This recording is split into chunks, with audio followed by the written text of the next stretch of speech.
Bismillahirrahmanirrahim. Assalamualaikum warahmatullahi wabarakatuh. Selamat malam, Bapak Ibu sekalian. Selamat bergabung ya di 1 hour online training 5 web application attack trends gitu ya. Jadi malam ini masih sama di kategorical infrastructure and security gitu ya. Di training 1 jam gratis di Brandmatics Bapak Ibu sekalian. Gitu. Di minggu lalu kita sudah di infrastruktur. Nah, sekarang kita masuk ke elemen security-nya.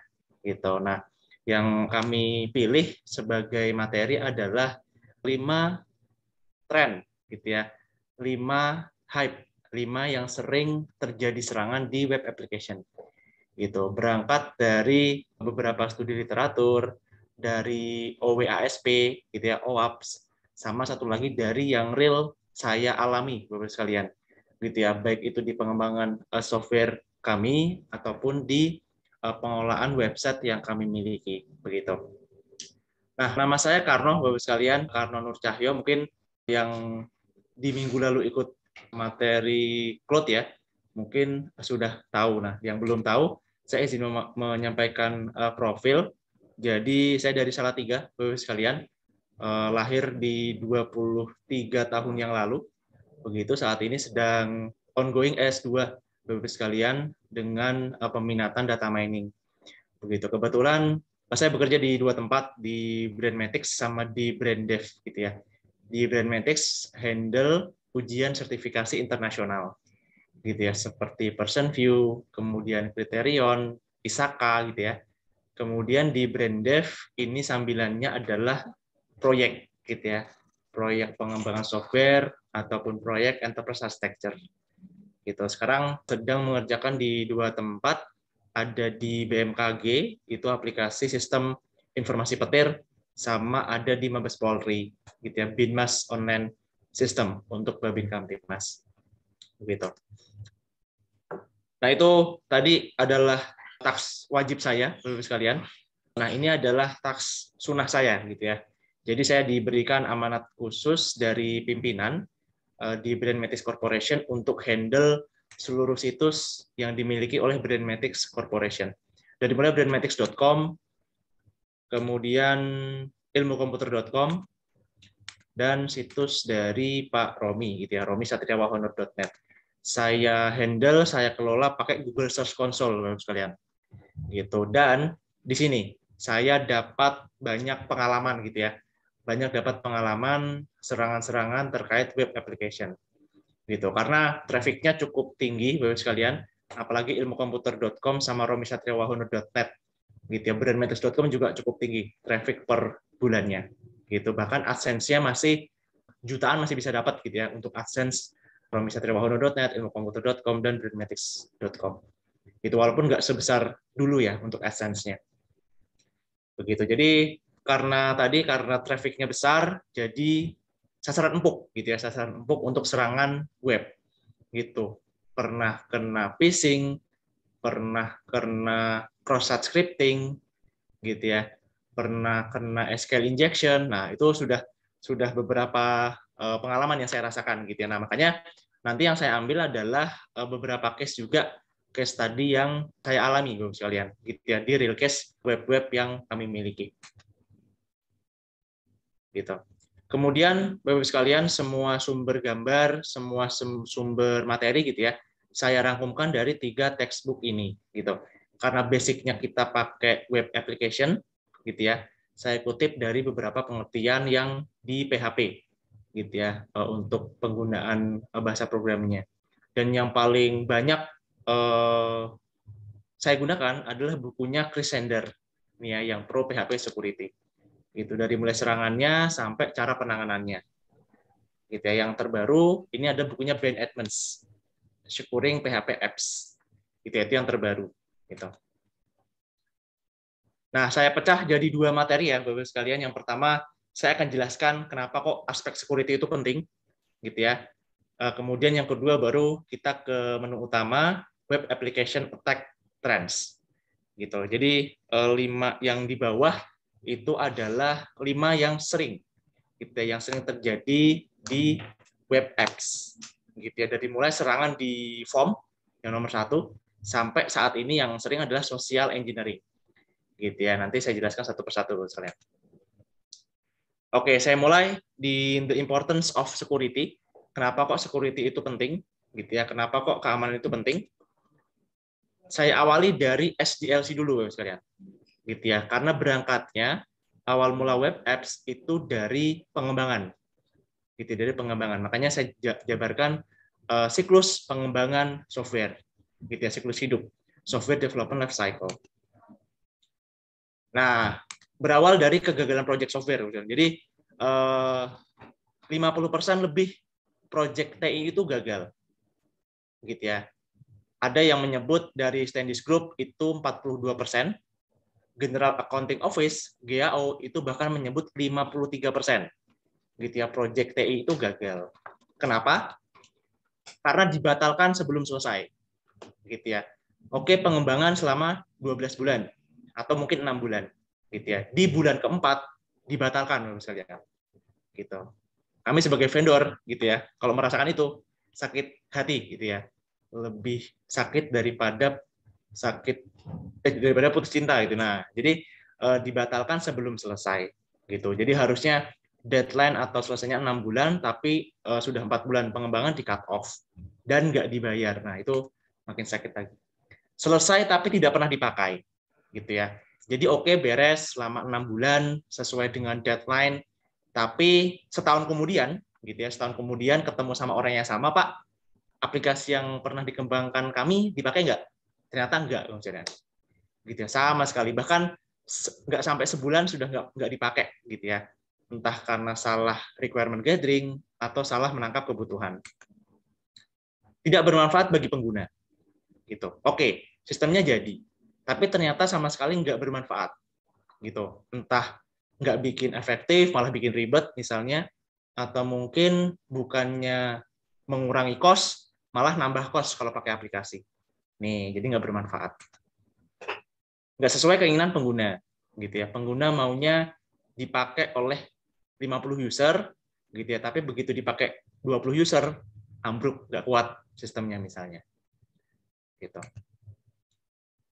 Nah, karena memang Bapak-Ibu sekalian, berdasarkan beberapa literatur gitu ya, size dari software itu berbanding lurus dengan kegagalan. Gitu ya. Makin besar size software-nya, makin besar aplikasinya, itu makin besar juga kemungkinan gagalnya. Gitu ya. Presentasi gagalnya makin besar. Gitu ya. Jadi misalnya ERP gitu ya, CRM gitu ya.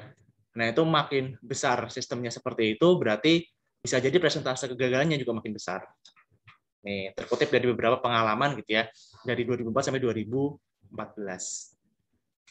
Gitu. Karena memang unik Bapak sekalian gitu ya. Software itu agak unik dan berbeda dengan hardware.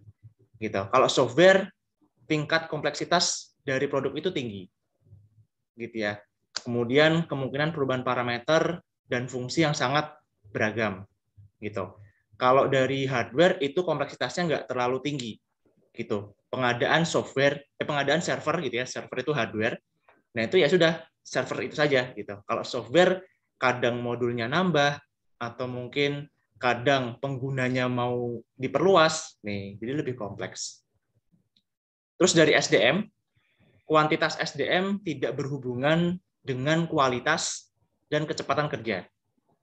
Gitu. Kalau hardware, kuantitas itu berpengaruh, gitu ya. Kuantitas itu adalah jumlah, Bapak sekalian. Gitu. Jadi kalau kita pengadaan hardware, kita tambahin jumlah orangnya, itu pekerjaannya makin cepat. Gitu ya. Kalau software enggak. Gitu. Makanya misalnya kita pengadaan rumah Bapak sekalian, atau kita bikin rumah gitu ya. Itu analogi untuk hardware. Misalnya kita lagi bangun, deadline-nya harusnya tinggal 1 bulan lagi, kok gentengnya belum naik gitu. Tukangnya itu ada 10 orang gitu. Oh, biar bisa cepat, biar bisa sebulan ini gentengnya naik semua, kita tambahkan 3 kali lipat. Jadi 30 tukang. Nih, itu pasti nanti akan bisa naik lebih cepat tuh sekalian. Gitu. Mungkin gentengnya di 1 minggu yang pertama sudah naik setengah. 1 minggu kemudian sudah naik semua. Gitu. Jadi nambahin orang di project hardware itu bisa mempercepat, Bapak sekalian, gitu ya. Dan kualitasnya bisa makin baik, gitu. Jadi lagi nembok rumah, jebret, gitu ya. Nah itu kalau dikerjain sama 2 orang, mungkin buru-buru, gitu ya, cepat-cepat. Nah kalau kita nambahin orangnya, yang garap tembok itu 4 orang, nah mungkin pelan-pelan. Jadi kualitasnya lebih baik, gitu. Kalau software nambahin orang di project software yang telat, itu bikin projectnya tambah telat, Bapak sekalian.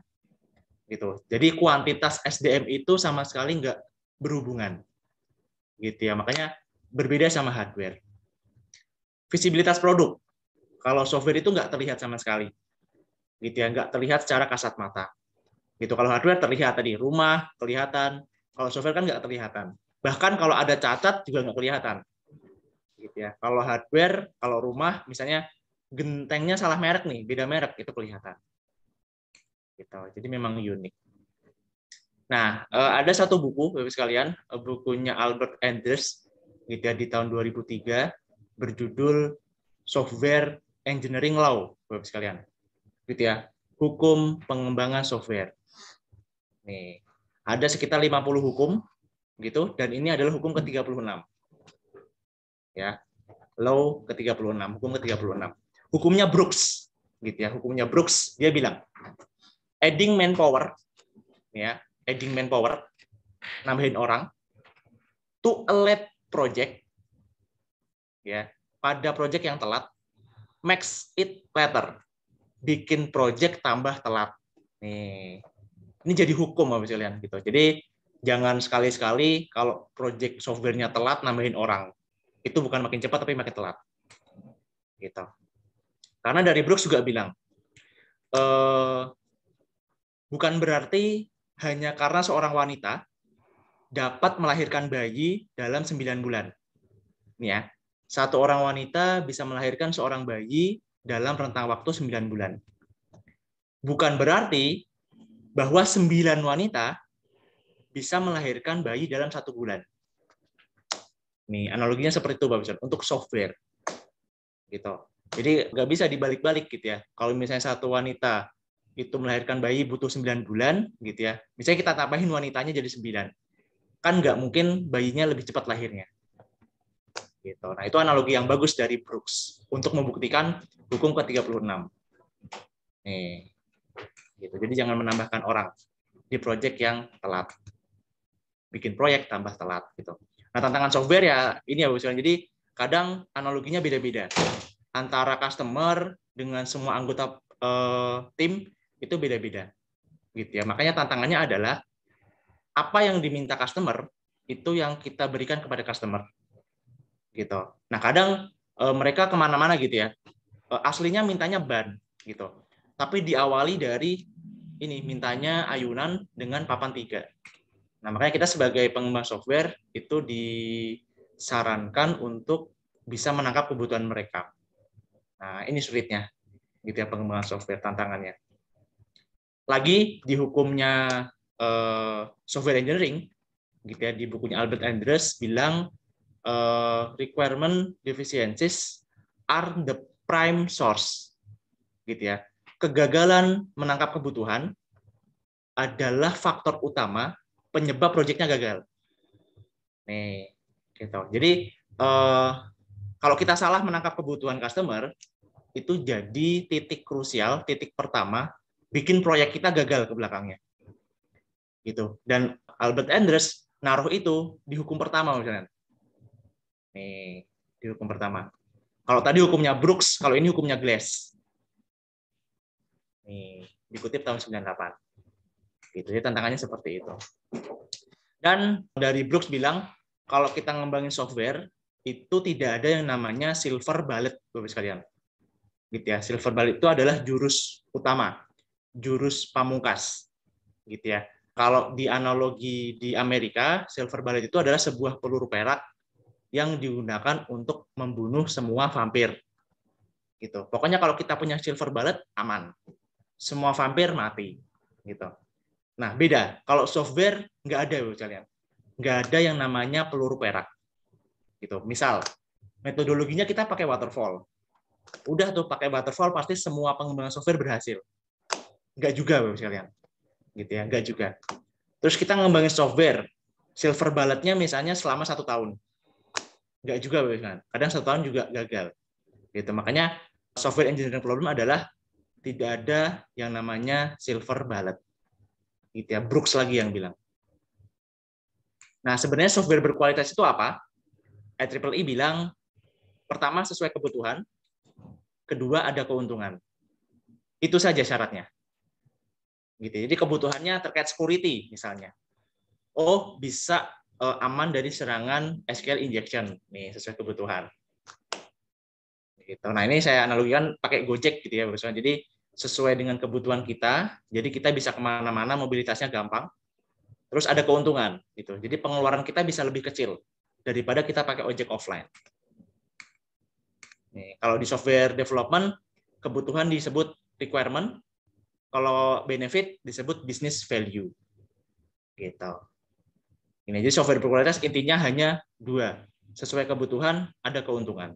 Gitu ya. Yang lainnya lupakan prioritasnya. Nah, kemudian pengembangan software itu berevolusi, Bapak sekalian. Gitu ya, berevolusi. Gitu. Jadi sama seperti saya dulu waktu kuliah, gitu ya. Jadi di fase awal, gitu. Jadi nanti kita belajarnya dituntut untuk menjadi programmer atau coder. Gitu. Kita dituntut untuk bisa menguasai bahasa pemrograman. Gitu ya. Jadi, kita diajari algoritma pemrograman, gitu ya.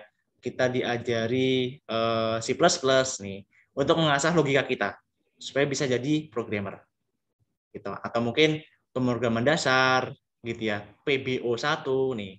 Jadi itu awal-awal mula di perkuliahan, gitu ya, semester 1 sampai semester 3-4 gitu.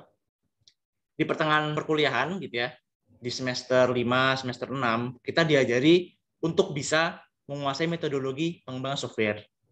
Gitu, dikenalkan waterfall, dikenalkan Scrum, dikenalkan UML gitu ya, Unified Modeling Language untuk desain software. Nih, jadi stepnya naik, berevolusi. Gitu. Yang tadinya kita dituntut untuk jadi programmer, di pertengahan kuliah kita sudah harus bisa menjadi software engineer, nih, software engineer. Gitu. Jadi kita harus bisa memilih misalnya pengembangan software A, kita pakai metodologi apa. Nih. Terus dokumentasinya UML-nya seperti apa. Gitu. Makanya use case diagram, activity diagram biasanya diajarkan di mata kuliah RPL. TKS-nya perangkat lunak. Bisa semester 5, bisa semester 6. Gitu. Nah, di semester akhir, di semester 7 gitu ya, itu biasanya ada mata kuliah Enterprise Architecture gitu atau manajemen project IT. Nih, untuk bisa menguasai manajemen software. Itu softwarenya sudah banyak gitu ya, sudah ada ratusan gitu. Nah, gimana cara mengelolanya? Gitu. Gimana cara mengelolanya? Nah, itu diajarkan di semester-semester akhir. Gitu. Gimana ada dua aplikasi biar nggak redundant, biar mudah integrasinya. Nah, ini diajarkan di evolusi yang ketiga. Gitu ya. Kita dituntut untuk bisa how to manage software. Jadi enterprise architect. Gitu ya. Orangnya, pelakunya namanya enterprise architect. Bisa menguasai manajemen software.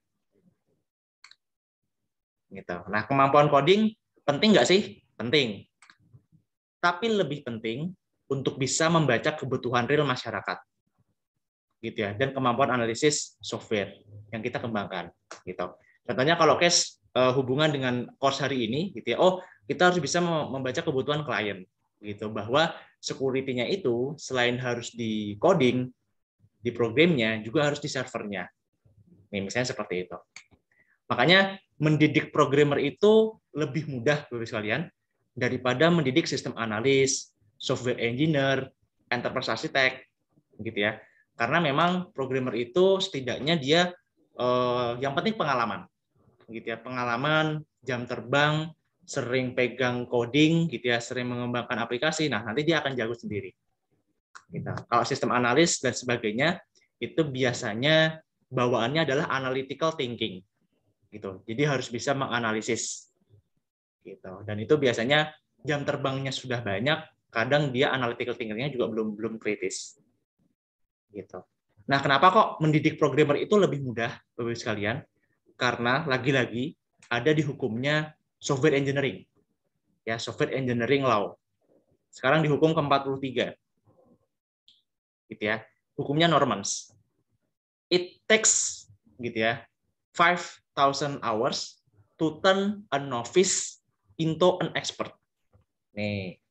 Jadi hanya membutuhkan 5.000 jam untuk menjadikan seorang pemula menjadi expert di bidang IT. Gitu. Makanya kalau dari Brandmatics gitu ya, dari rekan-rekan saya dari Salatiga, itu kan jurusannya komputer jaringan gitu ya, TKJ gitu. Tapi begitu masuk ke Brandmatics itu sudah diseselin gitu ya, sudah dikasih project software gitu.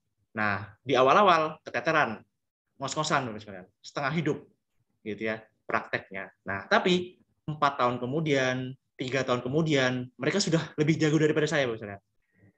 Gitu. Karena dari sisi langsung pegang gitu ya, saya kalah jam terbang gitu. Yang awalnya saya lebih unggul gitu ya. Nah, 3 tahun kemudian mereka nyalip gitu. Karena jam terbangnya lebih banyak gitu. Jadi Bapak-Ibu sekalian yang mungkin belajar IT gitu ya, belajar program nggak masalah gitu ya. Sekarang belum jago. Karena hukum dari Albert Andres 5.000 jam. Gitu. Setiap hari ngoding, setiap hari mengembangkan software, nanti akan jago sendiri. Gitu. Makanya kalau kata pimpinan saya dari Prof. Romi Satriahono bilang, kalau jadi programmer itu pakai dengkul, gitu. Karena tinggal usaha saja, gitu ya, berjuang saja, gitu ya. Jadi setiap hari belajar, gitu. Nanti bisa selesai, gitu ya, bisa jadi jago, bisa jadi expert. Nah, siklus pengembangan software, Bapak sekalian, di sini saya petakan antara alur, peran, dan tahapan, gitu ya. Termasuk nanti kira-kira aspek security itu masuk di mana, gitu ya. Aspek security masuk di mana? Sesuai pembahasan kita pada malam hari ini. Nah, kalau di pengembangan software itu alurnya SDLC, planning, analysis, design, implementation. Gitu. Jadi software development life cycle itu ada 4 tahap. PADI, planning, analysis, design, implementation. Gitu ya. Kemudian yang di dalam kurung, ini adalah produknya. Gitu. Oh, di fase planning kita jadi proposal. Di fase analisis desain jadi sistem spek, gitu ya. Di fase implementation jadi software, Bapak sekalian, gitu.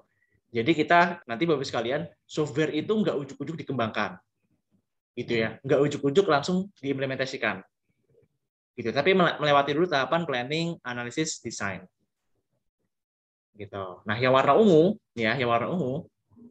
ini kategorikal peran. User itu klien, sistem analis, bisnis analis, programmer, software tester. Nih. Dan kadang sistem analis adalah senior programmer, gitu ya. Maksudnya adalah yang sudah ngoding sering, kemudian komunikasinya sudah jadi bagus, biasanya akan naik jadi sistem analis. Gitu. Nah, aspek security biasanya masuk di visibility analysis, Bapak sekalian. Gitu ya, di visibility analysis. Nanti ada namanya non-functional requirement, gitu ya, kebutuhan non-functional, non-fungsi. Ini nanti maksudnya di nomor 2. Nah, ini tahapannya, Bapak sekalian. Tahapannya, dan saya buatkan deliverables-nya yang dalam kurung, sama perannya yang warna ungu. Gitu. Nah, biasanya diputer, gitu ya, diputer. Planning, analysis, design, implementation. Kalau sudah selesai, kadang diputar lagi. Gitu. Kalau pakai waterfall, semuanya harus runtut dan sekuensial. Gitu. Kalau pakai agile, pakai scrum, dia iteratif, berulang terus. Gitu. Nah, saya kutip dari jagoan-jagoannya sistem analysis and design. Gitu ya. Tile, Alan Dennis, sama Joe Valacic. Nih. Jadi saya kutip dari bukunya mereka, kebanyakan mereka bilang SDLC itu ya ini, planning, analysis, design, implementation. Gitu. Jadi jangan beranggapan waterfall itu SDLC, waterfall itu padi, gitu ya. Bukan. Jadi SDLC itu padi, tapi ini akan dipakai di semua metodologi. Gitu. Entah itu Scrum, entah itu prototype, phase development, nih semuanya pakai SDLC. Gitu. Makanya padi itu pasti waterfall. Nih. Jadi PADI itu dipakai di semua metodologi. Gitu. Nah, kadang di beberapa tempat Bapak sekalian contohnya di Viv Group ya, di Astra Group di Viv-nya. Nah, itu waktu di tahun yang lalu gitu ya, saya ikut berpartisipasi di project di Viv. Nah, mereka sudah buat yang namanya Application Development Governance. Gitu ya. Artinya adalah aturan pengembangan aplikasi. Nih, gitu. Jadi planning, analisis, design, implementation. Produknya di bawah. Ada proposal, ada SRS, sama ada software. Nih, nanti kita kalau mau mendesain atau kita menganalisis security, biasanya di sini, di requirement gathering, di non-functional requirements. Gitu ya. Kalau functional requirement itu tuh fitur. Gitu. Jadi misalnya kita punya aplikasi Spotify.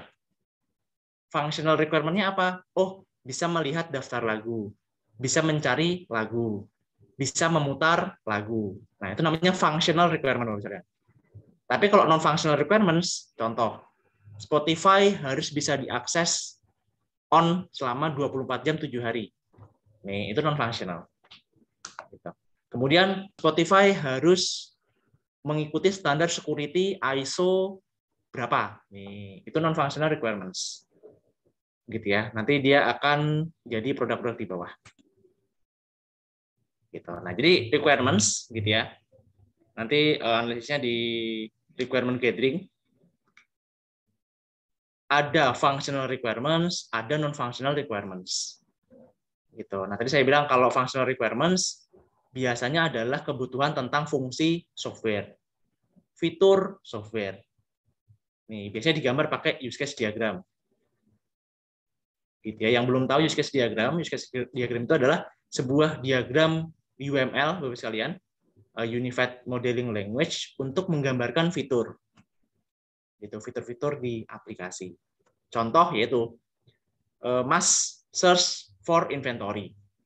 Nih, bahasanya sudah bahasa fitur, Bapak sekalian. Bisa mencari inventory. Gitu. Atau bisa memproduksi report atau ekspor report. Nih. Functional requirement itu di sana. Jadi lebih kepada fungsi aplikasi. Gitu. Nah, kalau non functional 4 ini maksudnya. Gitu. Dari operational sampai cultural and political. Termasuk security. Nih. Jadi kita ngembangin software itu jangan mikirkan fiturnya saja, jangan. Tapi ada yang namanya non-functional requirements. Itu yang nge-link dengan pembahasan kita hari ini. Gitu, operasional, cara operasinya, performanya, keamanannya sama kultur organisasi. Nih, contoh. Jadi yang saat ini saya kembangkan di Polri, Binmas Online System, gitu ya, BOS, versi 2, milik Korps Pembinaan Masyarakat. Gitu. Jadi kalau Bapak-Ibu sekalian di daerah masing-masing punya namanya Babin Kamtipmas, gitu ya. Jadi personil Polri yang biasanya di kirinya itu ada kata-kata Babin Kamtipmas. Mereka pakai aplikasi namanya BOS ini, Binmas Online System. Operasionalnya. Pertama, harus menggunakan infrastruktur Polri. Gitu ya. Jadi server, bandwidth, network harus pakai punyanya Polri. Gitu. Terus dapat diakses di seluruh wilayah geografis Indonesia. Nih ya, karena Babin itu tersebar di semua desa, ada yang dia di gunung, ada yang dia di laut, gitu ya. Makanya harus siap tanpa sinyal. Gitu. Terus salah satu lagi, database menggunakan Postgre. Aplikasi ada di Google Play Store.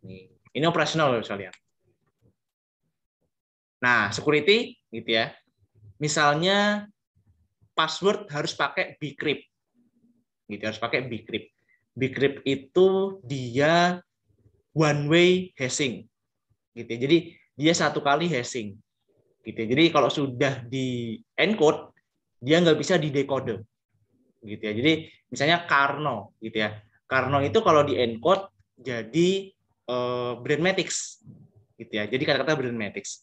Nah, nanti Brandmatics nggak bisa tuh di decode jadi kernel lagi, nggak bisa. Gitu. Kalau Bapak sekalian yang pernah ngoding pakai PHP, pasti familiar pakai MD5. Kalau MD5 bisa. Sekarang banyak MD5 online. Gitu. Jadi kernel jadi Brandmatics di encode, di decode jadi kernel lagi.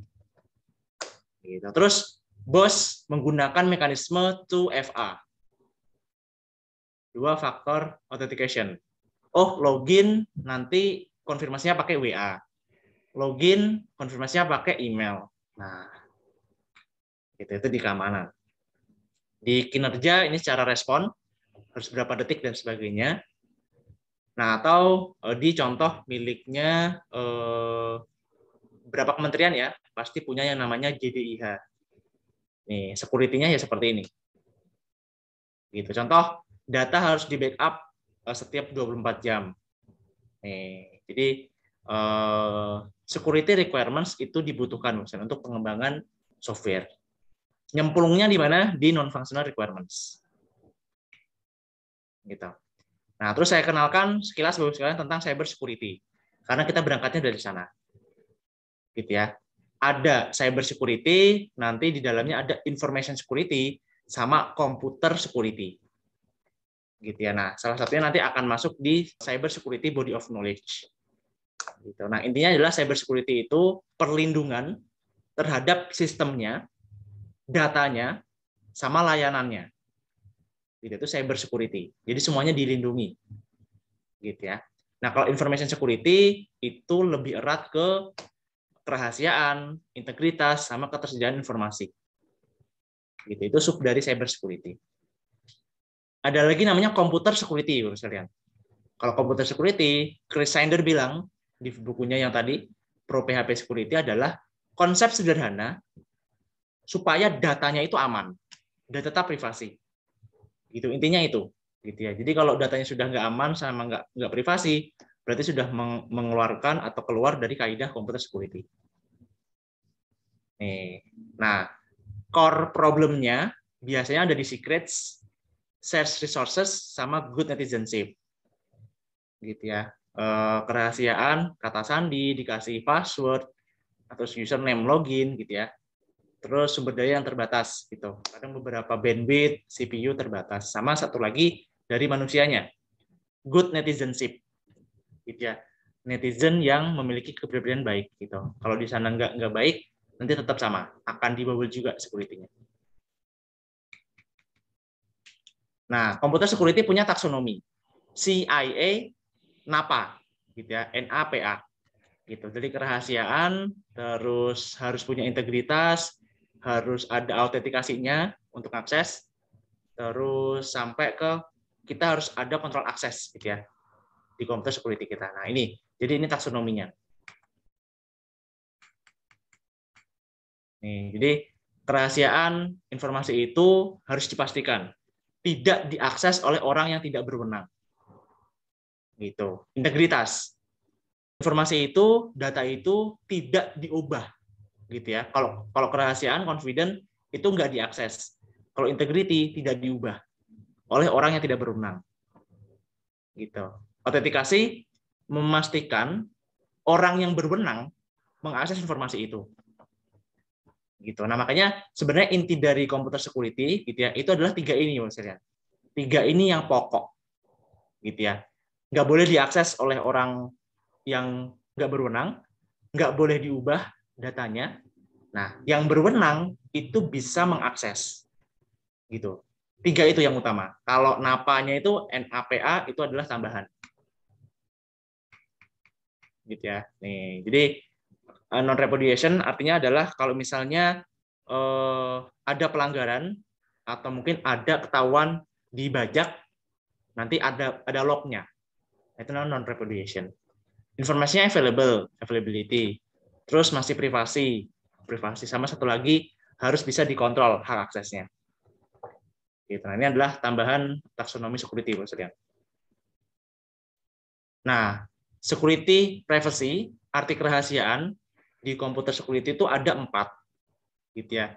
Jadi kerahasiaan itu ada 4: enkripsi, kontrol akses, steganography obfuscation, gitu ya. Jadi di enkripsi kita sudah sering contoh implementasi password. Nah, itu di enkripsi. Control access, gitu ya. Kita atur role-nya. Mana yang admin, mana yang user, mana yang operator misalnya. Gitu. Steganografi. Ini adalah ilmu menyembunyikan pesan. Gitu ya. Ilmu menyembunyikan pesan. Gitu. Contohnya di gambar ini. Gitu ya. Kalau ada yang lihat, ini itu muncul sebuah kata yang namanya I can pass. Nih. Saya zoom ya.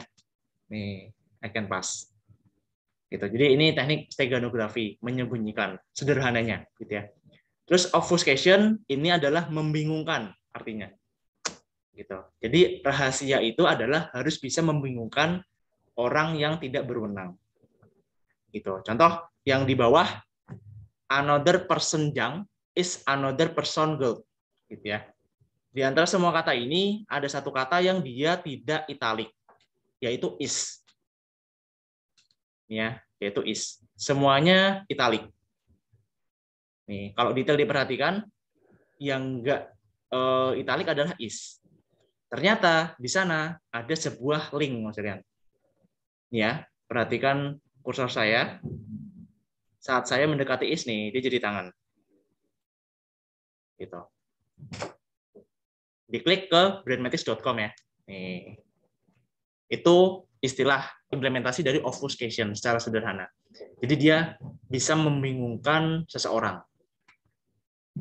Gitu. Kemudian terkait security, Bapak sekalian, ini juga ada namanya 7 Computing Profession Trends gitu ya. Dan khusus di security biasanya nama jabatannya, nama lowongannya gitu ya. Di JobsDB, di JobStreet itu adalah Cyber Security Engineer. Gitu ya, Cyber Security Engineer. Gitu. Ini semua aspek jaringan, kemudian sistemnya, datanya itu dihandle Cyber Security Engineer. Gitu. Dia masuk di sub profession infrastructure and security. Gitu. Kalau di training kemarin itu di cloud engineer. Jadi cloud engineer. Gitu. Nah, kalau yang terkait security itu cyber security engineer. Gitu. Nah, kalau Bapak Ibu sekalian yang bingung gitu ya, mungkin ada yang peserta dari SMK gitu ya, bingung atau mungkin pesimis. Saya komputer jadi apa ya? Nih, jadi banyak Bapak Ibu sekalian. Gitu ya. Jadi 7. 7 itu ada subnya lagi gitu. Makanya mungkin Bapak sekalian yang punya anak, punya saudara yang pesimis kedepannya komputer jadi apa sih? Nah, ini masih banyak misalnya pilihannya. Mau jadi data scientist, mau jadi mobile developer, nih ini ada.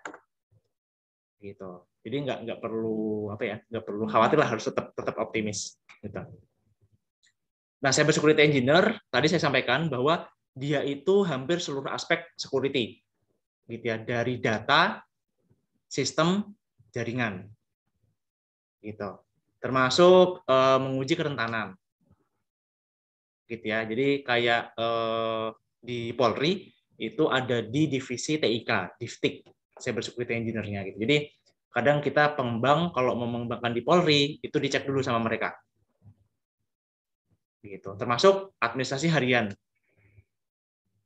Pelaporan, komunikasi dengan departemen yang lain. Itu tugas Cyber Security Engineer, maksudnya. Nah, untuk supporting gitu ya, itu ada namanya Cyber Security Body of Knowledge. Gitu ya. Jadi ada bidang keilmuan di cyber security sudah distandarkan namanya CyBOK. Gitu ya. Dan yang kita belajar bareng-bareng hari ini itu masuk di dalam web and mobile security. Ya, web and mobile security. Dia ada di mana? Ada di software and platform security, bisa lihat. Gitu. Nah, yang lainnya masih banyak. Ada yang terkait dengan infrastruktur, ada yang terkait dengan human. Nih, jadi semuanya terlingkupi di dalam cyber security body of knowledge. Dan web security, gitu ya, web app security itu tuh bagian kecil, gitu ya, dari CyBOK ini. Gitu. Nah, letaknya ada di sini. Gitu. Nah, jadi kalau Bapak sekalian misalnya jadi cyber security engineer, itu tuh harus memahami ini semua, gitu ya. Nah, belajarnya itu harus step by step Bapak sekalian. Gitu, di masing-masing kategorikal. Oh, kita mau belajar dulu di software and platform security. Oh ya sudah, kita di sini dulu saja.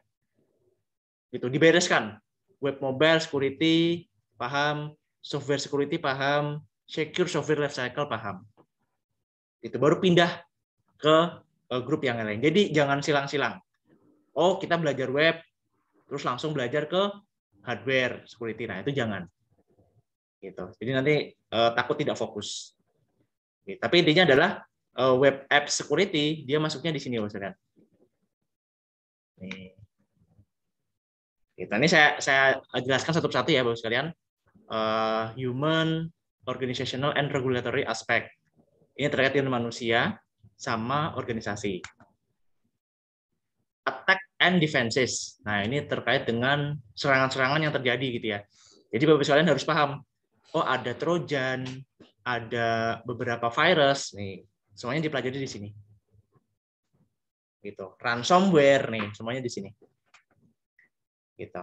Sistem security itu kriptografi, kemudian AAA, ya AAA yang terkenal, autentikasi, otorisasi sama akuntabilitas. Ini di nomor 3. Nah, ini di nomor 4 ya. Kita di nomor 4 di web and mobile security. Keamanan web sama keamanan aplikasi mobile. Gitu. Kalau tadi kita belajar ada namanya SDLC gitu ya. SDLC di Cyber Security Body of Knowledge ada yang namanya SSL, Secure Software Lifecycle. Gitu. Ada di nomor 4 ya, misalnya di nomor 4. Ke nomor 5 terkait dengan infrastruktur. Jadi ada 5 Bapak sekalian untuk subdomain dari disiplin ilmu yang cyber security. Gitu, cyber security body of knowledge. Nah, terus saya sampaikan Bapak sekalian ada 5 best habits gitu ya.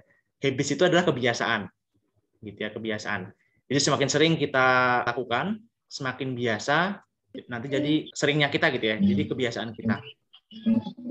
Best habits for web application security. Jadi kita masuk di best habits for web application security. Gitu. Jadi Chris Sander di bukunya yang tadi ya, yang Pro PHP Security, bilang ada 5 kebiasaan yang bagus untuk web application security. Gitu ya. Jadi inline dengan pembahasan kita hari ini. Nah, yang pertama Bapak sekalian, nothing is 100% secure. Gitu ya. Jadi tidak ada sistem aplikasi web di dunia ini yang 100% aman. Gitu ya. Ada satu sistem web aplikasi yang aman ya, hanya satu. The only one. Gitu ya. Dengan syarat pertama, terputus dari aliran listrik. Ini ya, ini yang pertama. Terputus dari aliran listrik. Kemudian yang kedua, terputus dari aliran internet, Bapak sekalian. Gitu nih. Ini ya. Jadi syarat yang pertama, ini yang paling aman pokoknya di dunia ini, yaitu terputus dari aliran listrik pertama. Kedua, terputus dari aliran internet. Gitu ya. Syarat ketiga, disimpan di dalam loker yang aman. Nih, disimpan di dalam loker yang aman. Berada di bawah bunker. Satu lagi, dilindungi Avenger. Nih, ini yang paling aman di seluruh dunia, gitu ya. Dan itu adalah tidak ada, Bapak sekalian. Makanya si Chris Sander bilang nothing. Ini ya. Nothing is 100% secure. Gitu. Memang tidak ada, gitu. Karena syaratnya susah nih. Yang pertama pasti sudah nggak bisa. Terputus dari aliran listrik. Terputus dari aliran internet. Tersimpan di dalam loker. Ada di bawah bunker gitu ya. Dilindungi Avenger. Nih. Gitu. Jadi itu yang paling aman dan itu tidak ada, saya lihat. Makanya tidak ada usaha, trik atau konfigurasi yang membuat aplikasi kita menjadi aman. Gitu. Bahkan milik BSSN gitu ya kemarin, terus milik BPPT itu juga jebol juga Bapak sekalian. Gitu. Padahal kayak BSSN gitu itu kan harusnya yang paling secure ya di Republik ini. Gitu. Nah itu juga lolos. Memang nothing, gitu. Tidak ada yang 100% aman. Pertama, kita sudah melindungi dari serangan FOM, serangan input pengguna. Tapi hacker itu akan menyerang pakai buffer overflow. Nanti saya jelaskan di belakang gitu ya. Jadi buffer overflow itu apa? Terus setelah buffer overflow, nanti akan muncul serangan SQL injection. Nih, jadi kita sudah mencegah dari serangan FOM, muncul serangan buffer overflow. Sudah beres, muncul lagi serangan SQL injection. Gitu. Sudah kita benerin gitu ya, kita benerin biar bisa menangkal SQL injection. Ternyata diserang pakai mekanisme upload file yang terinfeksi virus. Nih, sakit banget teman-teman. Sudah berjuang memperbaiki poin 1 sama poin 2, kena lagi yang poin 3. Gitu. Kita perbaiki, kita blok gitu ya, biar nggak ada mekanisme upload file lagi. Diserang pakai DOS. Gitu. Servernya ambruk misalnya nih, pakai DOS. Kemudian, oke, semua aspek teknikal beres. Ya, semua aspek teknikal berhasil kita bendung, berhasil kita tangani. Yang diserang manusianya, Bapak sekalian. Gitu ya, pakai mekanisme social engineering. Nih, social engineering. Gitu. Kalau sudah nggak mampu lagi nyerang teknikal, seranglah manusianya. Nih, social engineering. Makanya kalau Bapak sekalian mungkin main Instagram gitu ya, kan ada fitur ads yours. Nih, yang sekarang sedang booming. Nah, itu kan mekanisme social engineering. Gitu ya. Kalau semuanya gagal, oh ya udah, kita rusak saja server atau database-nya. Entah kita bakar gitu ya, atau entah kita rusak servernya nih. Gitu. Jadi memang tidak ada yang 100% aman di seluruh dunia. Gitu. Yang bisa kita lakukan adalah meminimalisir tingkat kerusakan, gitu ya, atau mungkin meminimalisir tadi aspek sumber serangannya. Gitu. Yang kedua, habits yang kedua, never trust user input, gitu ya. Jangan sekali-kali percaya dengan apapun yang diinput oleh user. Gitu. Walaupun tidak semua pengguna menggunakan aplikasi web dengan tindakan jahat. Gitu ya. Kita percaya kalau yang benar-benar memanfaatkan aplikasi, benar-benar dia butuh fungsi-fungsi aplikasi, pasti dia jujur, nggak jahat. Gitu. Kemudian ada sebagian kecil pengguna yang nggak tahu cara pakai aplikasinya. Gitu. Nah, sebagian lagi dikategorikan memiliki niat jahat. Gitu. Entah mungkin untuk coba-coba atau mungkin untuk mengetes kemampuannya nih, tapi niatnya sudah jahat. Gitu. Nah, makanya kadang kita sulit membedakan mana yang pengguna baik, pengguna belum paham, sama pengguna yang jahat.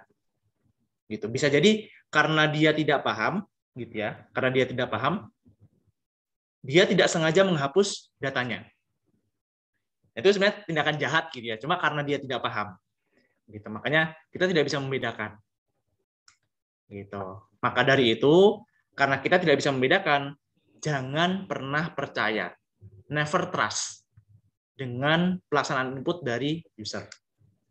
Nih, jangan pernah percaya. Itu habits yang kedua, Bapak sekalian. Habits yang ketiga, defense in depth is the only defense. Gitu. Maksudnya adalah pertahanan yang memiliki layer, memiliki lapisan, itu akan jauh lebih baik dan jauh lebih kuat. Gitu. Ini pakai mekanisme pola pikir militer. Gitu ya. Jadi intinya adalah menciptakan banyak rintangan, banyak halangan supaya serangannya itu diperlambat. Gitu. Jadi misalnya kita sudah blok dia di pertahanan server. Gitu. Ternyata jebol lagi. Kita tahan dia di pertahanan form. Nah, jebol lagi. Nah, setidaknya kita memperlambat, gitu ya, memperlambat penyerangan yang terjadi. Gitu. Dan ini pola pikir militer. Gitu. Jadi kan militer punya area zona 3, zona 2, zona 1. Nih, itu untuk depth tadi, gitu ya, kedalaman atau layering. Gitu. Terus keempat, simpler code is easier to secure. Gitu. Jadi kode yang simple, gitu ya, kode yang simple itu akan lebih mudah dijaga keamanannya. Gitu. Contoh simpel adalah dibuat modular, Bapak sekalian. Gitu. Jadi kalau yang paham mungkin coding pakai MVC, model view controller. Nah, kenapa kok itu dipisah? Itu untuk menyimpelkan, gitu ya, menyederhanakan kode. Gitu. Jadi kalau yang belum tahu, Bapak sekalian, model itu adalah sebuah kelas, sebuah file kode, gitu ya, untuk koneksi ke database. Itu model. Kalau view, nih ya, bahasa Inggrisnya aja sudah view, melihat. Berarti view itu adalah tampilan, gitu ya, tampilan. Itu view. Controller itu adalah otak logiknya, otak berpikirnya, yang mengontrol. Gitu. Nah, itu dipisah-pisah, Bapak sekalian. Gitu. Nah, mungkin kalau yang pemula, gitu ya, yang awal belajar programming, biasanya semuanya dijadikan satu, inline. Gitu ya. Contohnya natif lah, PHP natif. Itu kan semuanya dijadikan satu. Tampilan HTML-nya, logik berpikirnya, sama cara menghubungkan ke database. Nah, kenapa kok dibuat modular, dipisah-pisah menjadi 3, supaya keamanannya juga terjaga. Gitu. Karena habits keempat adalah simpler code. Gitu ya. Kode yang lebih simple itu lebih mudah dijaga keamanannya. Gitu. Nih, jadi contohnya Bapak sekalian, kalau kita berangkatnya dari sistem analisis maksudnya dari proses sistem analisis itu kan mengeluarkan beberapa diagram UML. Contohnya sequence diagram. Standarnya adalah boundary control entity. Gitu. Berangkat dari sana muncullah sekarang format MVC. Gitu ya, model view controller. Gitu. BCE nanti akan jadi kelas diagram. Gitu ya, panah warna hijau. Boundary akan jadi user interface design. Gitu ya, boundary itu ya view tadi. Gitu ya, akan jadi tampilan user interface. Entity akan jadi data model. Gitu ya, karena entity adalah yang connect langsung dengan tabel. Makanya jadi data model. Gitu. Makanya kenapa kok dibuat modular, dibuat MVC, dibuat boundary control entity, karena mengikuti hukum keempat. Biar lebih secure. Karena makin simple, makin secure, lebih mudah gitu ya. Nah, sequence diagram itu mudahnya seperti ini ya, Bos. Jadi menu pin itu adalah boundary view, terus controller sama model atau entity gitu ya. Ini adalah proses kita memasukkan pin misalnya di ATM gitu ya. Jadi saya tidak buat sistem, tapi saya coba pikirkan pakai ATM.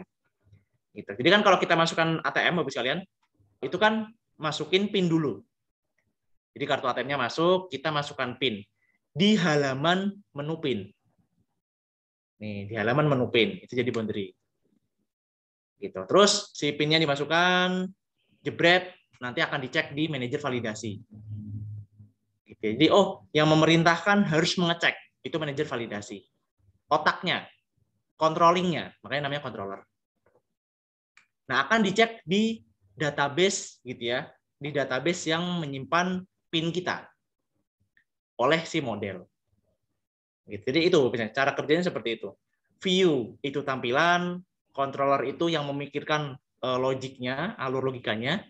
Entity adalah yang berhubungan dengan tabel, dengan database. Gitu. Nih, jadi BCE itulah yang menginisiasi model view controller.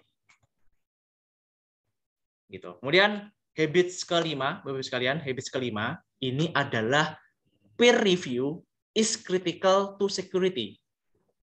Gitu. Jadi Chris Sander bilang proses peer review, jadi peer review itu adalah mereview secara bersama-sama gitu ya, bisa 2 atau lebih dari 2 orang, itu adalah fase yang kritis untuk keamanan. Gitu. Jadi keamanan web biasanya selalu diimprove berdasarkan hasil review orang lain. Gitu. Peer review sederhana menemukan celah-celah. Gitu. Makanya Bapak Ibu sekalian mungkin kalau melihat Tokopedia gitu ya, beberapa startup, Bukalapak itu kadang menantang gitu ya. Menantang mana nih yang bisa membobol keamanan saya. Gitu ya. Atau mungkin beberapa startup mana nih yang bisa menjebol keamanan saya. Nah, mereka itu mengikuti habits yang kelima ini, misalnya melakukan peer review. Gitu, ayo, hacker-hacker yang paling jago di Indonesia coba review, gitu ya, review keamanan saya, coba bisa dibobol atau enggak. Gitu. Nah, kadang kalau misalnya beneran bisa dibobol, itu direkrut, gitu ya, atau mungkin dipertugaskan di bagian security, gitu. Karena pasti selalu diimprove, ya, diimprove, pasti selalu diimprove. Gitu. Jadi peer review is critical to security. Sebagai reminder awal. Nih, gitu. Jadi itu tadi kadang nggak sempat dicek sendiri gitu ya. Oh ya udah. Atau mungkin sudah yakin nih pasti nggak ada yang bisa bobol gitu ya. Nah, tapi kita harus tetap review, peer review ya sudah. Kita buka tantangan. Nah, kalau yang berhasil mungkin dikasih uang, gitu ya, dikasih penghargaan reward misalnya. Jadi, oh yang berhasil dapat 10 juta nih. Sebenarnya tujuan mereka adalah untuk peer review ini. Gitu. Jadi sebenarnya mutualisme. Hacker dapat uang atau mungkin dapat pekerjaan, mereka dapat mekanisme peer review. Gitu, saya lihat. Oke, beres. Bab 1, Bapak sekalian, saya masuk ke web application attack trends. Gitu ya.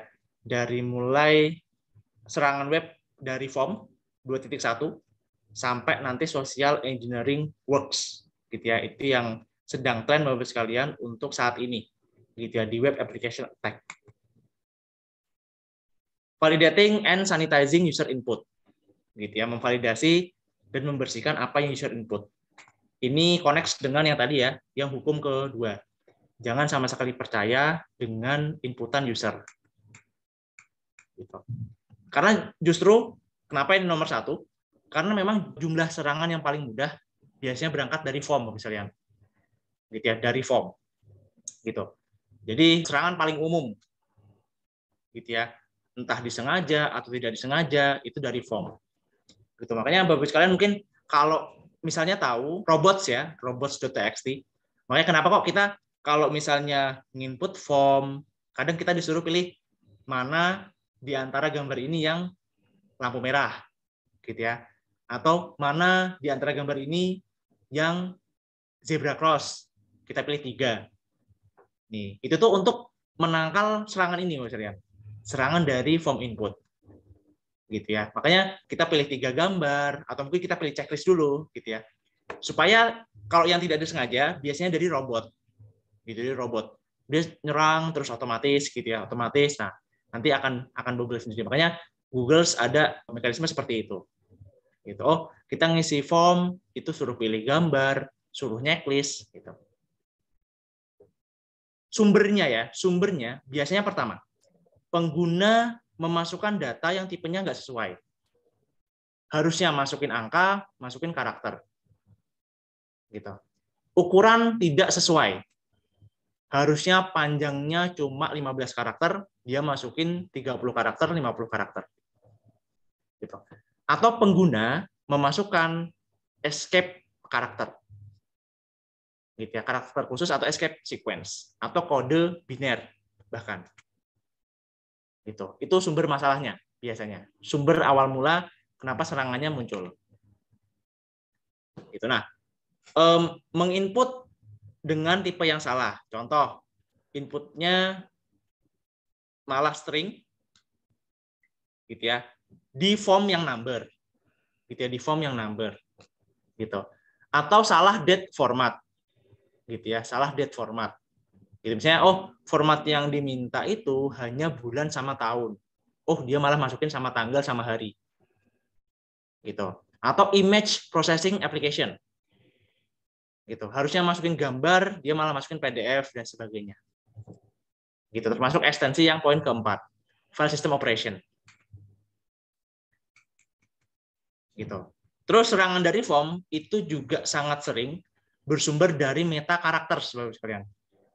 Gitu ya. Meta karakter adalah yang saya highlight warna hijau. Nih. Karena apa? Karena dia bisa berjalan di server, Bapak sekalian. Di shell server.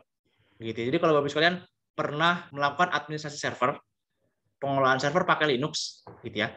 Entah itu pakai CentOS atau pakai Ubuntu atau pakai Fedora dan sebagainya. Nah, biasanya meta karakter ini bisa menjalankan shell. Gitu ya. Perintah-perintahnya bisa berjalan dengan shells. Gitu. Atau yang khusus berjalan di database query itu ada 4 ini, Mas. Nih, ini harus hati-hati karena ini bisa berjalan di query database. Yang lainnya itu bisa berjalan di server shell. Gitu. Nah, makanya kadang untuk melindungi meta karakter kita pakai yang namanya quoting, Mas lihat. Gitu ya, pakai quoting untuk melindungi meta karakter itu, gitu. Supaya ini nggak berjalan, gitu ya. Jadi ini itu bisa menjalankan perintah di server. Supaya bisa kita tangkis, kita pakai yang namanya quoting.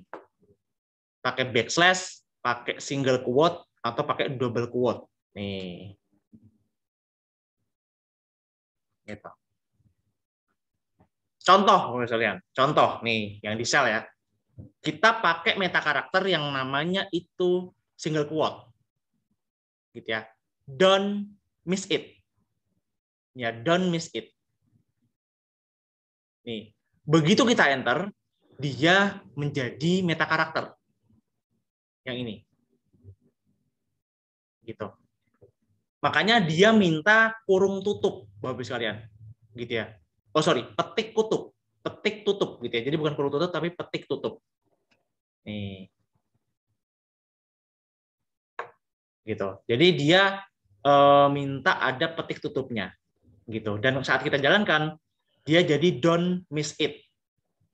Tanpa petik satu. Gitu. Berbeda dengan yang sudah kita kasih quoting. Nih. Kalau yang sudah kita kasih quoting, itu nyaman. Don't backslash petik T. Di enter, jebret, jadi don't miss it. Nih. Gitu. Ini pasti sumbernya dari form. Dari form nyemplung masuk ke server. Itu bisa jadi dia menjalankan perintah shutdown server. Nih. Jadi bahayanya di sana, Bapak sekalian. Gitu. Atau meta karakter itu juga bisa berupa kode ASCII, Bapak sekalian. Gitu. ASCII itu adalah karakter kontrol yang tidak mudah diketik. Gitu. Jadi agak sulit karena dia pakai kombinasi kode. Gitu. Contoh karakter ASCII 0 itu artinya ya, artinya adalah null atau false. Gitu. Karakter ASCII backslash XA ini ya. Atau backslash X20. Gitu ya. Kalau yang X20 dia dikenal sebagai ASCII 32. Artinya adalah spasi. Nih, bisa lihat. Gitu. Jadi kalau ASCII itu dia perlu beberapa step untuk mentranslate. Itu sebenarnya ASCII 32 atau backslash X20 itu artinya apa sih? Artinya spasi. Gitu. Makanya ada yang namanya kode table ASCII. Gitu. Nih, tabelingnya. Nah, tadi kita misalnya cek ASCII ke-32. Nih. Ternyata dia artinya space, spasi. Gitu. Atau ASCII ke-33, dia escape. Oh, sorry, ASCII ke-27. Dia adalah escape. Gitu. Atau backspace, menghapus, dia ASCII ke-8. Nih. Jadi soalnya ASCII itu kadang berangkatnya dari heksadesimal. Gitu. Makanya kode ASCII sebenarnya itu perumpamannya adalah entah sebuah karakter nih ya, kalau ini karakter, jadi karakter. Atau sebuah perintah keyboard yang ini. Gitu. Makanya dinamakan meta karakter. Gitu. Atau juga escape karakter. Ini juga termasuk yang berbahaya gitu ya sekalian, karena dia memiliki maksud yang lain. Gitu. Misalnya \B, dia backspace ternyata. \T, tab. Gitu. Terus ada juga tadi saya sampaikan too much input. Inputnya terlalu besar, gitu ya. Kalau misalnya divalidasi di form aman. Takutnya tidak divalidasi di form. Gitu. Karena di database kita set dia hanya menerima 15 karakter. Tapi di form nggak divalidasi. Ya dia masukin 30 diterima, dimasukin 40 karakter diterima gitu ya. Makanya bisa memperlambat atau merusak aplikasi. Gitu. Atau permintaan query ya, Bapak sekalian yang terlalu panjang. Gitu. Itu juga salah satu namanya too much input. Gitu. Bisa nama file terlalu panjang Bapak sekalian, itu juga bisa. Gitu ya. Jadi ini biasanya sering di mekanisme upload file gitu ya, upload file. Jadi panjang banget lah. Pokoknya karakternya bahkan bisa sampai ratusan atau ribuan. Nih, sekali jebret dipasang, nih, bukan datanya yang masuk, tapi sistemnya yang hang. Karena nama filenya terlalu panjang. Gitu. Atau buffer overflow. Gitu. Jadi ini juga sama, sumbernya dari terlalu besar memasukkan data. Gitu. Jadi karena biasanya apalagi kalau ini ya Bapak sekalian, kalau kita mekanisme ekspor. Ya kita mekanisme ekspor, datanya kegedean, nah itu nanti akan buffer di memorinya. Namanya buffer overflow. Nah, strateginya Bapak sekalian, strateginya supaya kita bisa menangkal serangan yang pertama, itu adalah yang pertama kalau pakai PHP kita harus mematikan yang namanya global variables. Nih. Global variables. Tips yang pertama. Tips yang kedua, kita harus mendeklar variablesnya ada apa saja. Gitu ya, variablesnya ada apa saja. Dan akan lebih baik kalau kita state nilai pertamanya, nilai defaultnya. Gitu. Nanti saya ceritakan di belakang. Terus yang ketiga, allow only expected input. Maksudnya adalah kita sudah set. Ini itu inputannya apa sih yang disetujui? Gitu. Dan yang terakhir, kita cek tipe inputnya. Gitu. Dari panjang, dari format, dari nama file gitu ya. Jadi kita cek. Gitu. Satu-satu Bapak sekalian. Di PHP ada yang namanya fitur global register. Gitu ya, register global. Jadi otomatis jadi variabel Bapak sekalian. Gitu. Jadi kita bikin sebuah inputan text field gitu ya. Nama fieldnya, nama si text fieldnya itu adalah username. User underscore name. Otomatis PHP akan membuatkan sebuah variabel namanya user underscore name. Gitu.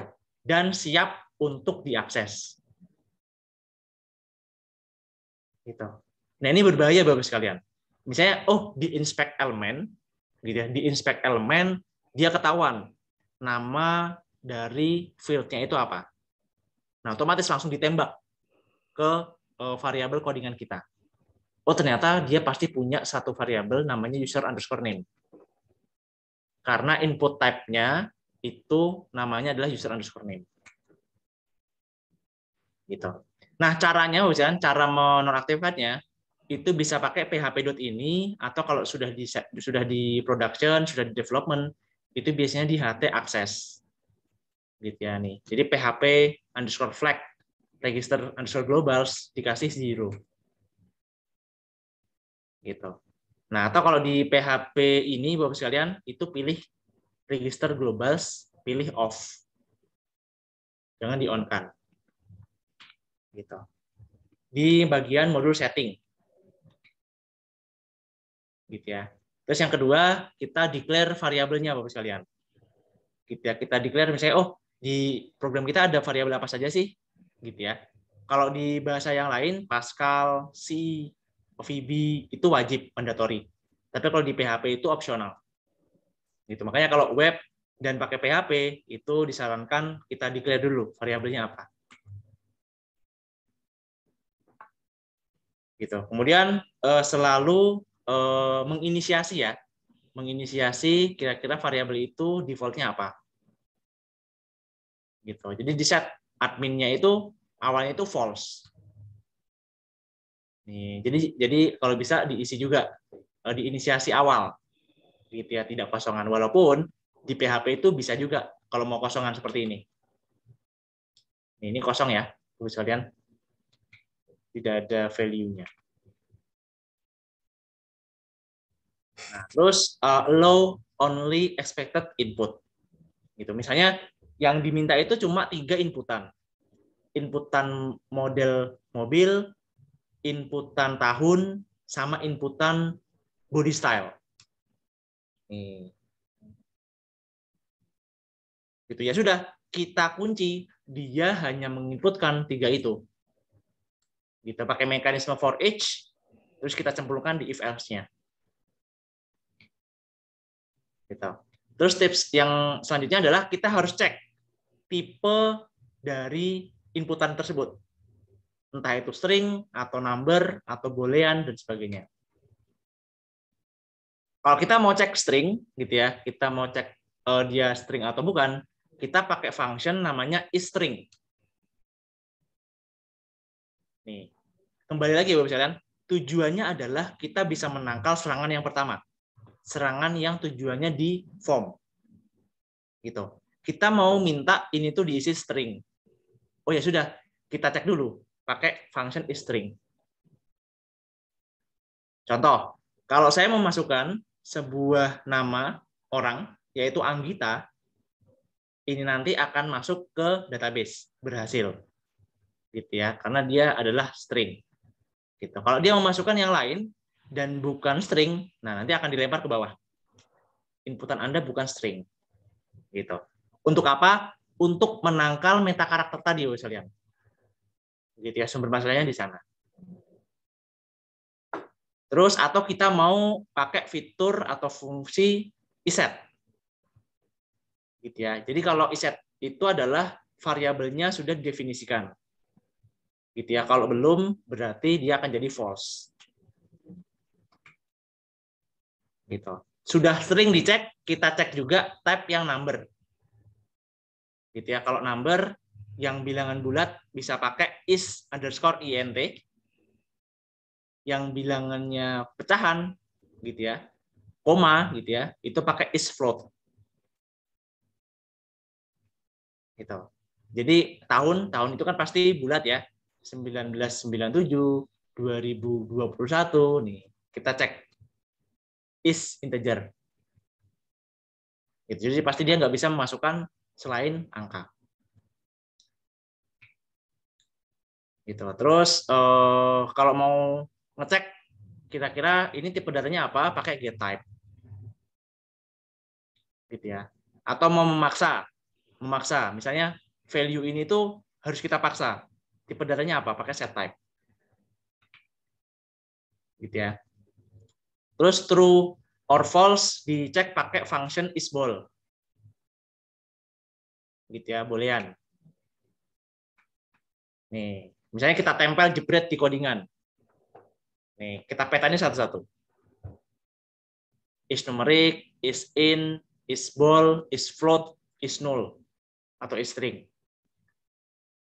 Gitu. Nih, jadi nanti bisa kelihatan, oh, echo cek nilai 45.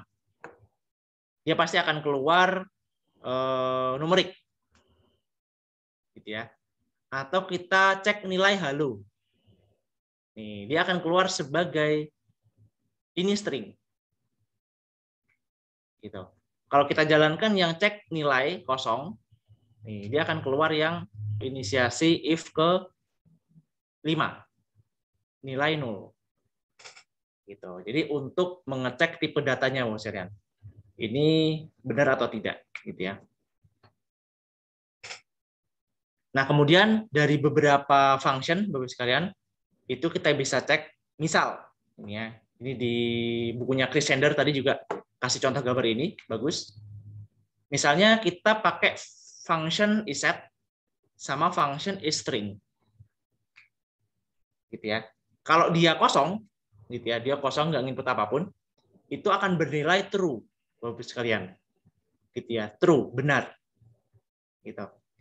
Karena yang isSet itu sudah ada variabel var, dan ini termasuk string 0, gitu ya, Bapak sekalian. Jadi false versus empty versus null. Nah, terus selanjutnya kita cek panjang karakternya, gitu ya. Contoh kita mau memasukkan tahun. Tahun itu kan pasti 4 digit, gitu ya, 4 digit. 2021, 2021, 1997, 1997. Nih, pakai function strlen, gitu ya, untuk mencegah DOS. Gitu. Atau biasanya untuk supporting juga, Bapak sekalian, di formnya kita pakai atribut pattern, gitu ya, atribut pattern untuk membuat regulasi atau aturan. Contoh, kita mau form kita itu huruf kecil semua, tidak ada huruf besar, angka dan karakter khusus, ya, meta karakter tidak diperbolehkan. Dan panjangnya itu 15 karakter. Gitu. Jadi tadi melanjutkan dari habits ke-4 ya kalau tidak salah. Jadi pertahanan yang paling baik adalah pertahanan yang berlayer atau dia ada tahapannya gitu ya, berlayer, layering. Pertama, kita cegah dulu di form di sini 15 karakter. Nanti di logiknya kita juga filter lagi. Gitu ya. Kita buat pertahanan lagi pakai fungsi strlen. Gitu. Nah, makanya kita bisa buat dia depth gitu ya. Dia berlayer. Gitu. 15 karakter. Penerapannya seperti di bawah misalkan. Pakai sebuah keterangan namanya pattern. Nanti ditulis seperti ini. Otomatis pattern ini akan mendukung aturan yang ini. Gitu ya. Nah, nanti dia akan disupport oleh HTML5. Gitu, bahwa ini sudah akan ditolak di form depannya. Gitu. Terus kedua, Bapak sekalian, tadi setelah serangan dari form, yang sering juga, gitu ya, mungkin sering dengar juga, namanya serangan SQL injection, Bapak sekalian. Jadi kalau SQL injection, itu dia mekanismenya adalah mengubah pernyataan SQL statement. Gitu ya, biasanya ditembak langsung ke database. Gitu. Tapi sama, semuanya bersumber dari form, Bapak sekalian. Gitu ya, dari form, itu SQL injection. Dan brutal juga nih, Bapak sekalian. Jadi dampaknya cukup besar ya, bahkan di beberapa perusahaan yang terkemuka. Gitu. Chris Sander mengutip bahkan di 2012-2013 berturut-turut semua perusahaan yang besar terkena SQL injection. Gitu. Bahkan Chris Sander bilang ini jadi titik awal hancurnya Yahoo. Gitu ya. Yahoo kan dulu perkasa ya misalnya, mailing, kemudian dia juga pesaing Google untuk search engine gitu ya. Nah, bahkan pas saya SMP pun saya lebih milih pakai emailnya Yahoo gitu ya. Nah, cuma semakin ke sini sudah agak berkurang gitu ya. Mungkin secara pengguna dan sebagainya gitu. Nah, Chris Sander bilang titik awal itu dari serangan ini. Nah, makanya kepercayaan dari pengguna itu turun gitu ya karena terkena serangan SQL injection. Itu semuanya kebocoran data misalnya dan dari sumber SQL injection. Gitu. Nah, sebenarnya gimana sih cara kerja SQL injection Bapak sekalian? Gitu ya. Jadi kan kalau di form biasa biasanya kita langsung pakai sebuah fungsi MySQL query. Ya. MySQL_query. Gitu. Kita masukkan variabel connect untuk connect ke database-nya. Terus kita cemplungkan si query-nya. Gitu. Biasanya seperti itu ya, kan? Idealnya. Nah, biasanya juga untuk istilahnya programmer baru, dulu saya juga belajarnya seperti ini. Gitu. Kalau PHP 5 sebelum PHP 7 itu MySQL_query. Nah, PHP 7 ke atas itu MySQLi query. Gitu. Misalnya ini adalah query untuk mengubah gitu ya, mengubah nama lengkap. Yang awalnya Anggita Setiawati diubah menjadi Karno Nur Cahyo. Ini ya. Jadi saya buat sederhana. Jadi tujuannya adalah saya mau mengubah nama Anggita Setiawati menjadi Karno Nur Cahyo. Gitu. Nah, query-nya seperti ini. Simpel ya. Update tabel user. Gitu ya, update users dengan mengeset nama lengkap jadi Karno Nur Cahyo. Di ID berapa? Di ID 1. Gitu ya. ID 1 itu Anggita Setiawati. Nanti diubah. Jebret, simpan, beres. Gitu. Nah, cara kerjanya adalah, Bapak sekalian, cara kerjanya adalah si penyerang, si hacker itu memasukkan di form seperti ini. Karno N Cahyo single quote koma username sama dengan single quote hacking. Nih. Gitu ya. Dia mau mengubah username-nya juga. Gitu ya, username-nya juga. Gitu. Jadi tadi misalnya dari Anggita Setiawati mau diubah menjadi Karno Nur Cahyo. Tapi hanya nama lengkapnya saja. Username-nya nggak diubah. Gitu. Tujuannya mau seperti itu. Gitu. Tapi dengan SQL injection, dia mengubah username-nya juga. Nih, brutalnya di sana sekalian.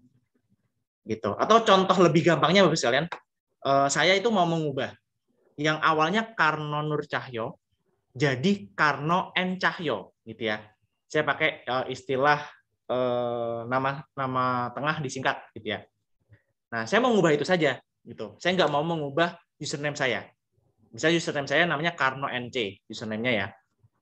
Saya nggak mau mengubah, itu saya tetap, gitu ya. Nah, tapi hacker itu dia mengubah. Karena dari form langsung jebret dimasukkan ke query. Gitu. Itulah yang disebut SQL injection, diinjek loh saya. Gitu. Jadi kesimpulannya username berubah Bapak sekalian jadi hacking. Nih, karena kalau teks ini adalah query statement langsung dicemplungkan ke database kita gitu ya, ke PHP admin misalnya. Nanti langsung berubah juga username-nya. Jadi hacking.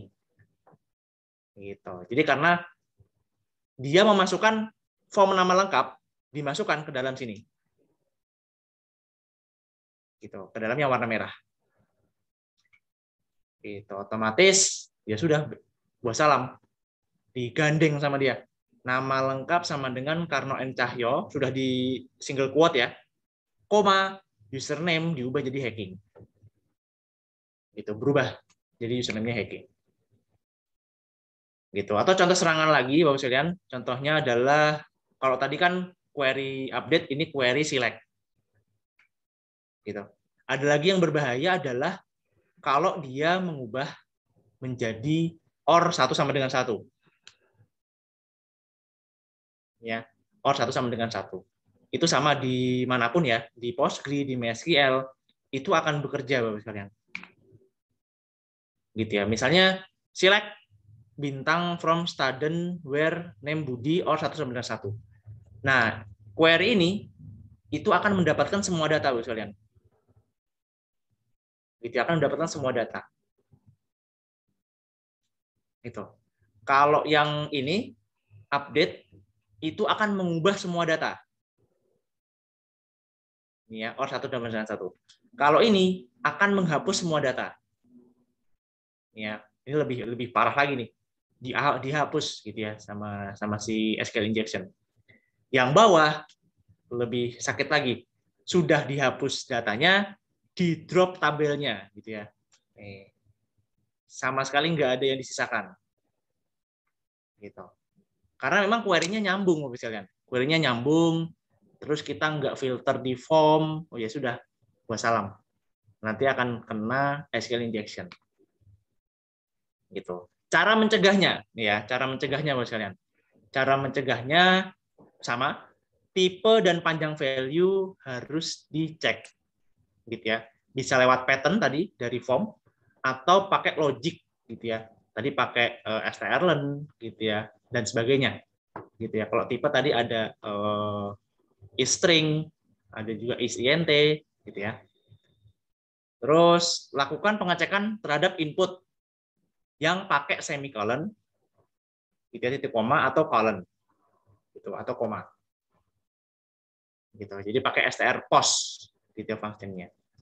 Atau pakai perintah escape karakter, gitu ya, escape karakter. Itu juga bisa. Nanti pakai function ini. Gitu. Atau Bapak sekalian, ini best practice-nya, gitu ya, yang sekarang sudah marak digunakan karena memang untuk mencegah SQL injection adalah menggunakan fitur prepare statement, gitu ya, pakai namanya prepare statement dari PHP. Jadi intinya adalah prepare statement itu akan memisahkan, gitu ya, memisahkan antara query inti dengan datanya. Kalau tadi kita lihat di slide sebelumnya, itu kan query-nya sama datanya dijadikan satu. Contoh data Karno Nur Cahyo, itu kan dijadikan satu juga sama query-nya. Kalau pakai prepare statement itu dipisah, gitu ya. Query-nya sendiri, datanya sendiri. Gitu. Itu pasti sudah akan mencegah SQL injection. Karena SQL injection itu memanfaatkan fitur tempel dalam satu baris. Gitu ya. Langkahnya kalau pakai prepare statement ada prepare, ada bin, ada execute. Gitu ya. Prepare itu kita menyiapkan query tanpa data. Namanya prepare. Datanya diganti pakai tanda tanya. Nih. Data diganti pakai tanda tanya. Gitu ya. Jadi prepare, ingat ya, stepnya ada 3, ada prepare, ada bin, ada execute. Prepare menyiapkan query-nya, bin mengirim datanya, kemudian execute menjalankan.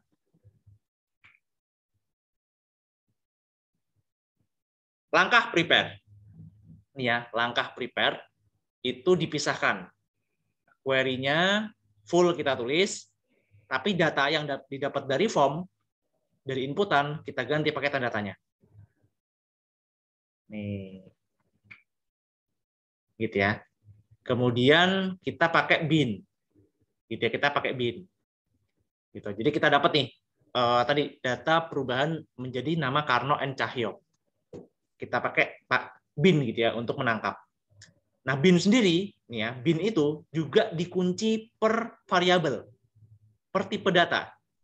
Gitu ya. Ada integer, double, string, boolean. Gitu, per masing-masing dikunci. Beres, sudah kita nanti execute. Gitu. Nih, kalau digabungkan seperti ini Mas Suryan. Gitu ya. Pertama, kita siapkan data. Nama lengkap Karno Nur Cahyo. Kita masuk ke fase prepare. Gitu ya, ke fase prepare. Nah, di sini ya. Membuat prepare statement. Jadi datanya dikasih ke datanya. Gitu. Terus proses bin. Ya, proses bin itu adalah menggabungkan datanya dengan tadi query-nya. Gitu. Jadi kan awalnya dipisah. Terus gimana caranya biar nyambung? Pakainya bin. Baru dilaksanakan, di execute. Nih. Gitu. Jadi saya sudah rangkai juga misalkan di dalam source code ini. Gitu. Nih, dan matcher. Beberapa sudah pakai MySQLi dan prepare statement. Ya, biasanya akan jadi tanda tanya. Supaya nggak bisa disisipi SQL injection. Gitu. Terus yang ketiga, misalkan ada namanya cross-site scripting, CSS. Dia diserangnya di kode HTML atau di kode JavaScript biasanya. Gitu ya. Jadi ada dua jenis, ada non-persistent XSS sama persistent cross-site scripting. Gitu ya. Jadi namanya kenapa bukan CSS? Ya, jadi karena CSS itu sudah ada di HTML. Gitu. Makanya namanya jadi cross, jadi X gitu ya. Cross-site scripting. Nah, digunakan untuk apa? Proses scripting biasanya untuk mencuri cookie, gitu ya, mencuri cookie atau membajak session untuk login atau untuk membelokkan tujuan, gitu ya, malicious redirect, gitu. Makanya kadang kayak yang sering terjadi kan internet banking BCA ya, kan? Jadi tampilannya sama, tapi ternyata dia dibelokkan, gitu. Dulu juga saya mengalami di situsnya tn1.org di data Nusantara 1 itu sempat terkena malicious redirect karena cross-site scripting. Nah, makanya dia diserangnya di HTML code-nya atau di JavaScript code-nya. Gitu. Kemudian non-persistent itu nggak sampai ke server karena memang tujuannya cuma membelokkan. Gitu ya, dan sifatnya sementara. Kita tinggal perbaiki lagi codingnya, kemudian kita perketat pertahanannya, nanti bisa baik lagi, gitu ya. Nah, dulu yang saya alami adalah di sini. Di tn1.org halaman loginnya kena redirect malicious. Gitu. Nah, akhirnya saya perbaiki Bapak sekalian dan alhamdulillah bisa kembali normal dan sampai sekarang belum terjadi lagi. Ini di 2020. Sekitar 1 tahun yang lalu gitu ya. Nah, Bapak sekalian sekarang kalau situs kita itu terkena serangan gitu ya, terdapat virus, itu biasanya akan dapat email dari yang namanya public domain registry. Nih. Nah, nanti biasanya kalau sudah dapat ini, itu harus hati-hati. Gitu. Karena biasanya kurang dari 24 jam gitu ya. Itu nanti domain kita akan dihapus dari dunia. Gitu. Karena apa? Karena situs kita dianggap berbahaya, Bapak sekalian. Ada virusnya, ada malicious redirect dan sebagainya. Nih. Nah, dulu TN1 sempat terkena itu dan dapat warning dari public domain registry. Nah, tipsnya Bapak sekalian, tipsnya tolong ini segera dibalas. Gitu ya, disampaikan saja. Oh, kami sedang memperbaiki situs kami. Gitu ya. Jadi biar mereka tahu kita sedang berusaha. Gitu. Karena kalau kita diam saja, itu nanti benar-benar nanti akan dihapus dari domain dunia. Gitu. Jadi nggak bisa diakses lagi tn1.org. Gitu. Nah, akhirnya saya sampaikan kami sedang berusaha memperbaiki, gitu ya. Jadi domainnya masih dipertahankan sampai akhirnya selesai, semuanya clear. Gitu. Waktu itu saat kena malicious redirect, wah ini semuanya silang, Bapak sekalian. Gitu, semuanya silang. Tapi setelah itu dan jadi sebelah kiri itu malware-nya, sebelah kanan itu adalah situs yang memblacklist. Gitu ya, situs-situs antivirus. Ada McAfee, ada Asset nih. Gitu. Nanti di Google Console-nya juga nggak ada masalah terdeteksi. Gitu. Jadi monitoringnya bisa di beberapa aspek, bisa di situs pengecekan security atau di sini di Google Search Console. Gitu. Nah, yang terkenal Bapak sekalian dulu sempat booming ya, yaitu miliknya US Government Printing Office, gitu ya, GPO. Nah, jadi diubah tampilannya seperti ini, gitu ya. Nah, sampel serangannya biasanya dari HTML, CSS, dari JavaScript, atau dari URL, atau dari image. Gitu ya. Nah, kadang ini Bapak sekalian yang dulu sempat saya temukan di awal dulu di tahun 2015-an gitu ya. Itu adalah ternyata disisipinnya di gambar, Bapak sekalian. Gitu nih ya. Jadi kan gambarnya seperti ini. Gitu. Jadi gambar itu kita buka di Notepad atau Notepad++. Ternyata di bagian akhir ada linknya, Bapak sekalian. Nih. Jadi cross-site scripting disisipi lewat gambar. Nah, cara menangkalnya biasanya kita pakai 3 function ini, Mas Rian. Ada strip text, HTML special charge, sama HTML entities. gitu ya, untuk menangkal serangan cross-site scripting. Gitu ya. Ini saya kasih penerapannya seperti apa gitu ya, dan kegunaannya untuk apa. Gitu. Jadi supaya apa, Bapak sekalian? Supaya nanti bisa kita bendung gitu ya serangan-serangan yang terjadi di lewat proses scripting. Gitu. Contohnya seperti ini, Bapak sekalian. Jadi ada script JavaScript ya, pakai tagging script. Kalau kita nggak pakai tadi ya 3 function itu, nanti bisa dijalankan, Bapak sekalian. Contohnya yang bawah.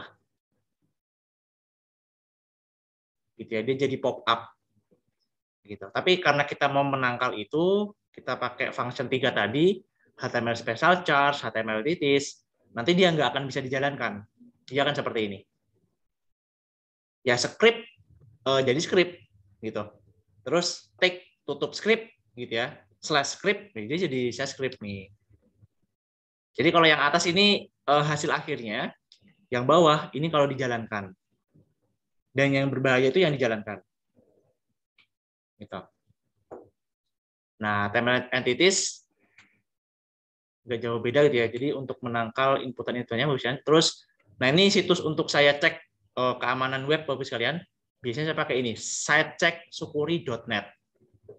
Gitu. Jadi dia bisa memonitor misalnya di sebelah kiri dari sisi websitenya, malware-nya gitu ya. Sebelah kanan dari antivirus yang menolak situs kita. Gitu. Makanya dulu sempat KPK gitu ya. KPK kalau tidak salah pakai entah ESET atau McAfee gitu ya. Misalnya salah satu itu. Nah, saat saya running pakai ini, ternyata beneran dia diblok oleh sepertinya McAfee. Nah, di KPK yang pakai McAfee nggak bisa diakses. Gitu. Karena memang database blacklist-nya kan ada di McAfee dan itu di blacklist situs tn1.org. Gitu, makanya nggak bisa diakses. Gitu. Makanya di sini benar-benar bisa apa ya? Kita bisa monitor. Kira-kira situs kita, aplikasi kita itu ada yang nolak nggak, gitu ya? Untuk seluruh antivirus yang mayor di dunia ini ya, yang major digunakan di dunia ini. Nah bahkan di sebelah kiri itu tuh bisa kedetek misalkan. Site is outdated. Entah PHP-nya atau kita pakai WordPress itu versi WordPress-nya. Nih. Gitu, jadi kelihatan. Gitu. Tadi untuk security, kalau untuk pengecekan performa kecepatan, saya pakai namanya GTmetrix sebenarnya. Kalau nilainya A sama B, aman. Nih, ilmukomputer.com, saya cek kecepatannya A sama B, berarti aman. Gitu. Karena biasanya yang sudah terkena serangan seperti itu nanti kecepatannya berkurang, sekalian. Jadi akan turun. Gitu. Nanti kita biasanya double check di Sucuri site check, sama ada di GTmetrix. Kemudian session hijacking, sekalian. Ini ya, session hijacking clear dari nama ya, dari nama. Jadi ini adalah pencurian session. Gitu ya. Kita tahu adalah session itu adalah tiket masuk untuk ke suatu halaman. Gitu. Jadi kita ke Tokopedia, kita ke email gitu ya. Itu yang ditangkap adalah session kita. Gitu. Makanya di beberapa aplikasi mungkin dibuat sessionnya otomatis terhapus. Nih, nanti jadi session hijacking. Nah, dari namanya clear ya, session hijacking. Jadi aksi pengambilan session. Gitu ya. Karena session adalah tiket masuk. Tadi yang saya sampaikan. Gitu. Kita masukin username, masukin password, oke, gitu ya. Sesuai, kita dapat tiket masuknya. Gitu. Nah, yang dicuri, yang diserang adalah tiket itu. Gitu. Makanya session hijacking adalah pengambilan kendali session. Gitu. Nah, session ID-nya kedapat, ya udah, dia akan semena-mena akan berwenang menjadi sebagai kita. Gitu. Jadi tadi misalnya ada seorang hacker, dia ngambil session saya. Nah, yaudah, dia di dalam situs itu akan jadi Karno Nur Cahyo. Gitu. Nih, jadi terminologi gampangnya ya, misalnya. Jadi kita pakai aplikasi web, kita masukkan username password, gitu ya. Terus kita menikmati semua fiturnya, karena kita dapat sebuah tiket session ID, namanya ini. Gitu. Nah, tiket ini akan terus kita gunakan untuk menjajal semua fitur, kecuali kalau kita logout. Kita logout biasanya ada function session destroy. Nanti akan dihapus tiketnya. Gitu. Nah, session hijacking itu adalah yang diambil bukan username, bukan passwordnya, bukan, tapi sessionnya. Nih, tiketnya yang diambil misalnya. Gitu. Nah, biasanya tekniknya itu ada 3 misalnya. Ada predict, ada capture, ada fix it. Gitu ya, ada fix it. Gitu. Jadi ada 3. Session hijacking biasanya tekniknya 3 ini. Kalau predict itu biasanya sesuai namanya ya, diprediksi. Gitu ya, dikira-kira. Kita kalau dari Chris Hender bilang seperti judi togel. Ditebak angkanya. Gitu. Nah, nebak angkanya itu dari mana? Biasanya dari mining history, Bapak. Gitu. Jadi kan kalau dari riwayat data, biasanya kita bisa mining jadi pengetahuan, jadi pola. Nah, pola itu akan jadi predik. Gitu. Kalau capture, kita mengambil, gitu ya, mengambil sessionnya lewat komunikasi HTTP. Kalau fix it, itu kita paksa, gitu ya, kita paksa, gitu supaya misalnya saya nyerang Mbak Anggita tadi, gitu ya. Saya sebagai hacker, Mbak Anggita sebagai korban. Gitu. Nah, saya memaksa Mbak Anggita pakai session saya. Namanya fix it. Nih. Namanya fix it. Gitu. Nah, kalau mau belajar lebih detail tentang session, semuanya sudah lengkap Bapak sekalian. Ada di Witri Schools, php.net, sama Wikibooks. Nih. Gitu ya. Nah, intinya yang sering digunakan ya ini. Cara mendapatkan tiketnya pakai function ini ya, Bapak sekalian. Atau menghapus sessionnya. Destroy, tadi saya sampaikan. Gitu. Kalau logout biasanya pakai ini, session destroy, semuanya dihapus. Gitu ya. Nah, yang dimaksud session hijacking, Bapak sekalian, nah ini contohnya seperti ini. Jadi si attacker, gitu ya, si attacker ini akan mengambil session ID ini, ACF 3D bla bla bla bla. Ini adalah tiketnya, session ID-nya, gitu ya. Kemudian dia gunakan untuk belok masuk. Gitu. Nah, ini namanya session hijacking. Gitu. Jadi di hijack gitu, sessionnya diambil. Gitu. Nah, bisa dipredik tadi ya, saya sampaikan bisa dipredik, kemudian bisa lewat sniffing atau lewat proses scripting. Terus biasanya yang familiar juga adalah man in the middle attack sama man in the browser attack. Ini nanti saya jelaskan di belakang.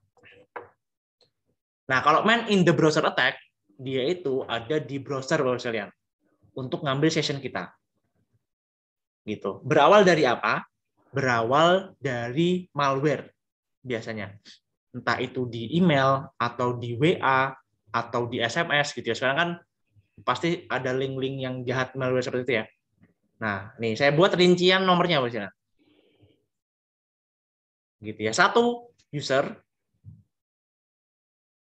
itu mendownload malware. Gitu ya, mendownload malware. Nah, ternyata malware itu diklik, dia langsung melakukan transfer. Gitu ya, transfer ke banknya dia. Gitu. Tapi ada juga sisipan logik di malware-nya bahwa session-nya akan bisa diketahui oleh hacker. Makanya 1, 2, terus transfer, 3, tapi dia akan masuk dulu ke 4. Gitu. Kemudian ditransfer, gitu ya. Ditransfer nomor 5, kemudian dia minta approve, balik lagi ke sana. Gitu ya. Jadi transfer awalnya cuma $1.000. Tapi karena session ID-nya dipakai hacker, gitu ya, dia jadi transfer $10.000. ke rekeningnya hacker. Makanya session hijacking itu bisa membuat hacker seolah-olah jadi kita. Gitu. Kalau tadi main in the browser, kalau ini main in the middle attack. Jadi ada seseorang di tengah-tengah dua orang yang bercakapan. Gitu, atau dua orang yang berkomunikasi. Gitu. Jadi Alice itu lagi kontak nih sama Bob. Gitu ya. Misalnya, kita mulai. Di mana sebaiknya saya membayar kamu? Gitu ya. Alice ke Bob. Tapi ada Charlie nih, penjahatnya si Charlie nih. Gitu ya. Nah, si Charlie juga kebingungan. Wah, dibayar kemana ya? Oh, ya sudah, dia teruskan ke Bob. Nih, pertanyaannya sama. Jadi Charlie itu sebagai Alice untuk Bob. Charlie sebagai Bob untuk Alice. Nih. Jadi Charlie ini kalau ke Bob berarti dia seolah-olah jadi Alice gitu ya. Oh, silakan bayar ke PayPal saya. bob@fubar.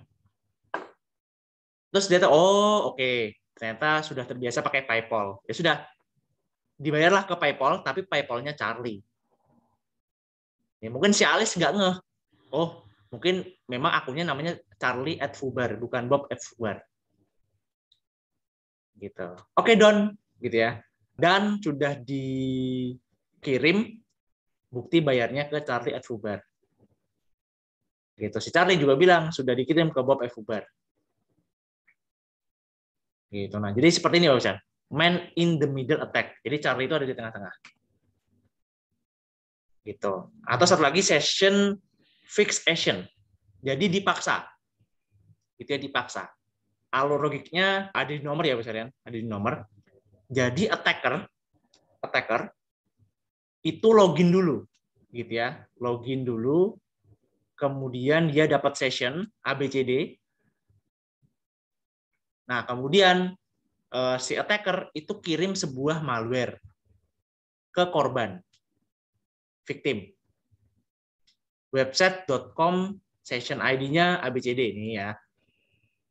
Jadi dia dipaksa login pakai punyanya attacker. Gitu. Nah, setelah itu dia masuk jebret, username password juga masuk jebret. Udah. Secara cookie, secara session ID itu sama. ABCD. Jadi attacker sama victim dia punya satu tiket yang sama. Otomatis attacker akan menjadi victim. Inilah yang dinamakan session fixation. Jadi dipaksa menggunakan sessionnya si attacker.